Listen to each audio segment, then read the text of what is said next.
tests at the moment, but these tests, the public have been given misinformation. It is not a test to come back to the issue of the screening.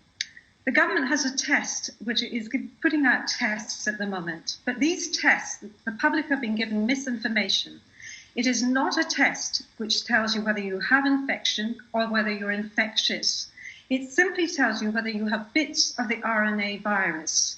Now, in a place like Liverpool, where the rates of infection are falling dramatically, it's very likely that quite a lot of the population will have evidence of old infection. And that, especially in children, could result in them being isolated unnecessarily and harmfully.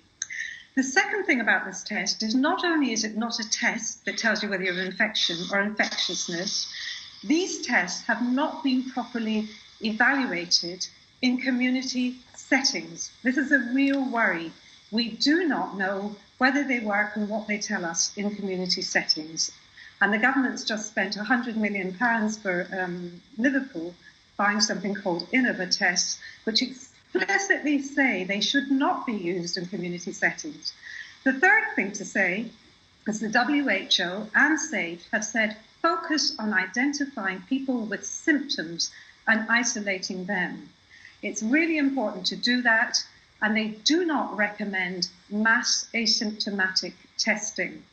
And that is also because we have not established whether the screening intervention works and what the harms and the benefits are, because it's a very complex programme and we don't know how it's going to integrate into primary care or into public health and how it's actually going to be effective.